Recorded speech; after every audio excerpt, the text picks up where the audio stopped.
of the Last Year series and Return Once More. I'm also Lyla Payne, the author of the Low Country Mysteries. And I'm Denise Swank, and I am the author of the Rose Gardner Mysteries and the Wedding Pact and a bunch of other books. We have decided to do vlogs every Monday, and each one is going to have a theme. For the first Monday of every month, we are going to read bad reviews on some novels that are generally considered to be great novels, classic novels, novels everybody likes.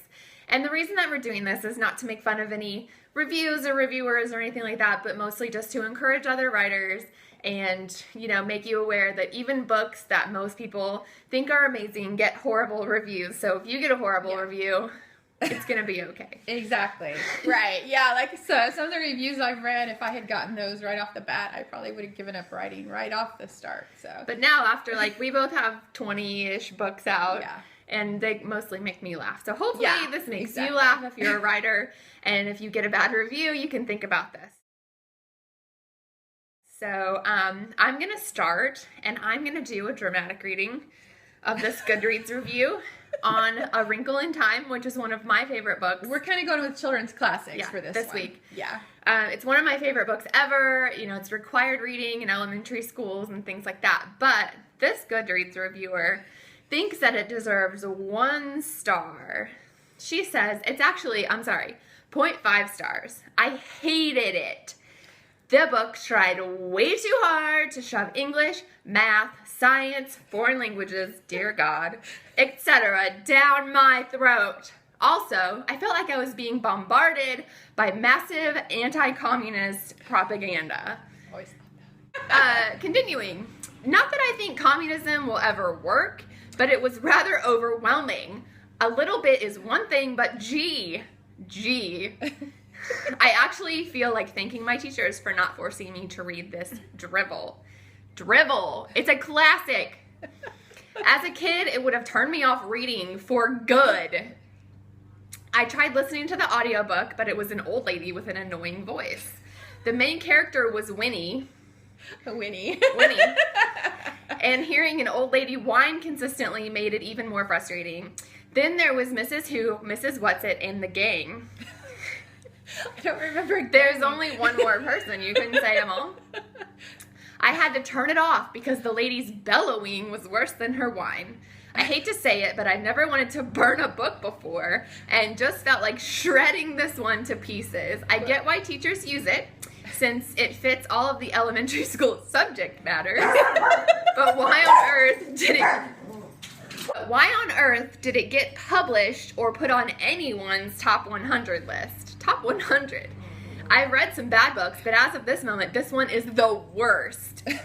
I'll forgive a book if it's not well written but entertaining, or if it's boring and lacks a good plot or that grabs me but it was well written. This was neither. Oh.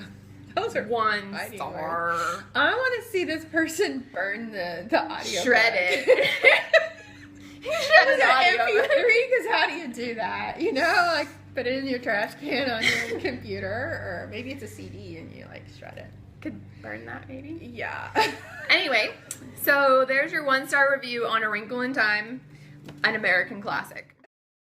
Okay, I'm going with another great children's classic. It was my favorite as a child. Some of my readers probably know this because I talk about it a lot. Little House on the Prairie. I loved Little House on the Prairie. This was a 2-star review, and it was kind of enlightening when I read this because it's been a while since I read it, I will confess. I tried to get my children to read it, and they thought it was not so great, so maybe, I don't know. Okay, it's a classic. Don't date yourself. Okay, so this person also had an audiobook. Oh, it's Little House on the Prairie by Laura Ingalls Wilder. 2-star review. I bought the CD of the story for my 4-year-old daughter and have spent many days listening to it in the car with her. Is it a long book? No, but maybe it's a short commute. Oh. The book should clearly be renamed Pa's Follies, as the entire story is about him bumbling from one misadventure to the next. Okay, I cut a few out because it got kind of long. Number 2, Pa, here's a list of the things that they found that Pa did. Number 2, Pa nearly drowns the entire family crossing the creek into Indian country. He did. Number 3, Pa nearly shoots good dog Jack, thinking he is a wolf.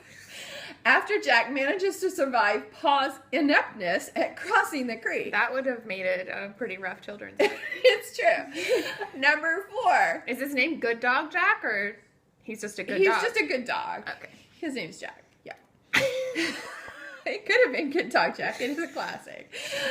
Number 4. Pa drops a log on Ma while building their house, nearly breaking her leg.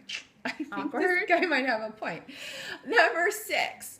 I'm skipping 5. Number 6. While scouting out the new home site, Pa bumbles into a pack of 50 wolves without his gun. Okay. Number 7. The chimney Pa builds soon catches on fire. Number 8. Mr. Scott nearly dies while helping to build the Ingalls well when Pa doesn't check for gas. And number 9, it turns out the new home is built near a malarial swamp, which soon leads to the whole family getting fever and ague. His name should be Charles Ingling Incompetence. They kind of have a point. I think he does. I think I need to reread this I don't think book. Pa is the guy that should have been homesteading. I think so. And then they ended up moving anyway. So this guy then went on to say it was all for nothing. It's all for nothing. Yeah. So I'm curious to what children's classics you guys have that have got terrible reviews. Harry Potter comes to mind, but that seemed too obvious. I was going to use it, but... Well, we might. We'll be back in a month with another dramatic reading of bad reviews on your favorite classics. We'll do better next time. Yeah.